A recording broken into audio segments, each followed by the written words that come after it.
Hey, what is up you guys? Sam here. And today, I'm going to show you how to counter combat rogues as a Resto Druid. Now for once, I actually have some relevant background footage instead of 1400 arenas, but of course I forgot to spec fairies for 'em, which made it 10 times harder for me. But I guess it's kind of good because it shows you the other things other than just keeping fairies swarm up all the time.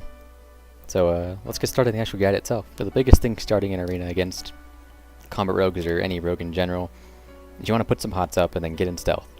You want to hide, because if you get sapped, especially in threes, your teammate can die. Like, it's just 7 to 10 seconds of CC that you could have easily avoided.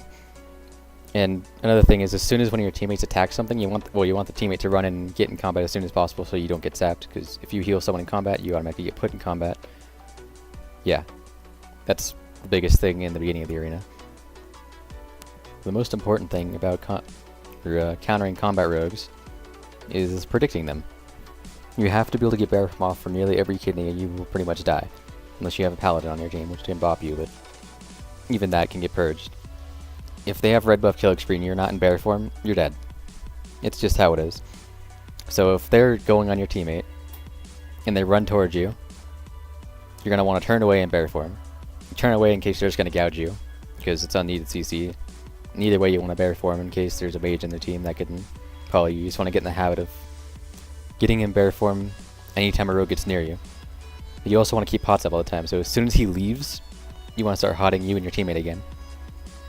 You can use blink to hot yourself and then get right back in bear form. You just want to be in bear form as much as possible when they're on you. Another thing, as soon as they get red buff, you have to, well, aside from being in bear form, if they're not on you, you want to be able to clone them. Like, I'm actually watching the background footage right now as I'm telling you this. You want to be able to clone their red buff so they can't killing spree you during their can't burst. Or even if you see yellow buff, if you can clone it and CC it enough they can't get their red buff, that's even better. There's pretty much no wrong time to go bear form against a rogue. If they start running towards you and you bear form, they might stop their swap that would have killed you. If they run towards you and you bear form and turn away like you're supposed to, then you can get rid of unneeded CC. If you bear form, you can, well, they can still swap to you and they won't kill you. It's just there's no bad outcome unless you're not in bear form. Another thing is faking the kicks. You want to use the strategy I gave you in one of the other guides, and in case you didn't watch that, you don't want to go back and find it. You basically start the cast at about 25% through the cast. Once, well, if they don't kick, then you go to 50%, and if they don't kick, you go to almost finish the cast. Unless you really need to get this cast off, then I guess you can just try and do it. But it's better to get a kick and then not actually take the effect of it. So you could free cast for 15 seconds instead of 5 or whatever it is, or 10.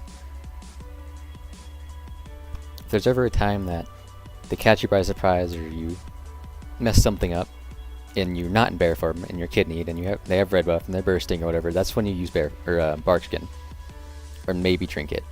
If you're not gonna bark skin, you want to trinket. If you're not gonna trinket, you want to bark skin.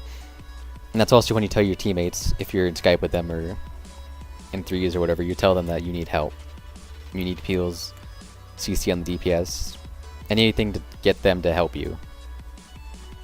And the biggest reason I'm able to actually make this guide is because I started playing rogue as an alt, and I kind of somewhat know the mindset of what they're going to do and when they're going to do it and why.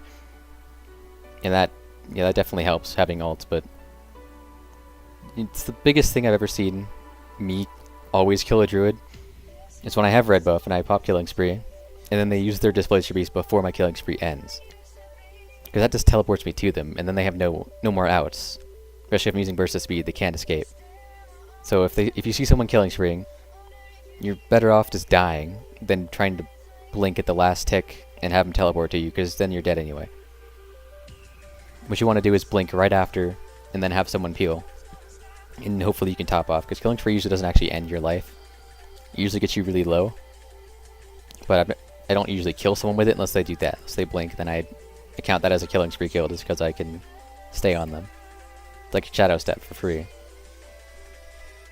Another really important thing, I'm not sure if I already mentioned, is that if the rogue ever leaves you, or if you have blink on off cooldown, you can blink away.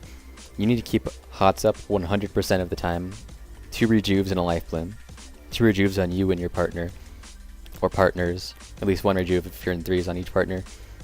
And life bloom on whoever they're on, and it's really important to have 100% uptime on HOTS. I didn't do the best of that in this game that you're seeing, but did decent enough to win the game. And obviously, you're supposed to be Fairy Swarm, because you can keep them from getting any re-stealths, and keep that up 100% of the time too, because that slows them as well. And another thing I do on my rogue is I'll vanish and garrote. So if you can keep Fairy Swarm up but they can't vanish, it's like 5 seconds of CC avoided just there. So I think that's it for this guide. If you want to see more, go ahead and subscribe. If you like the video, don't forget to leave a like. If you want to see more like class-specific counters, or counter guides, whatever you want to call them, go ahead and leave a comment telling me what class, and I'll do my best. Before I end this video, I'd like to talk about my channel and what I really want to do with it. I really do enjoy making videos and seeing the feedback and everything, but I've been kind of busy doing my best. I think the hardest part is coming up with an idea of what I actually want to make and making it as good as I actually, like making it upload worthy.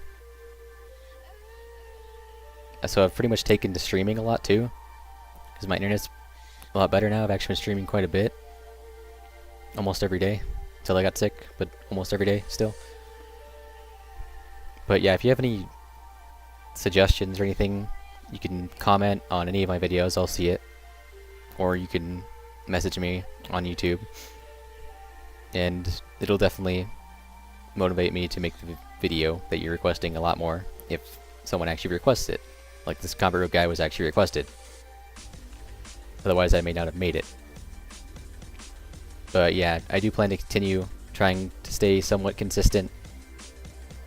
But I don't want to be turned into one of those YouTube channels that just post stream highlights all the time, because I really don't like those, so I'd rather not become one of them. So I'd rather post just more high quality stuff and occasional stream highlights. But yeah, that's kind of the direction I want to go, is guides and gameplay and stuff like that. So yeah, subscribe if you want to see more. Thanks for watching. Hope you have more fun against combat rogues.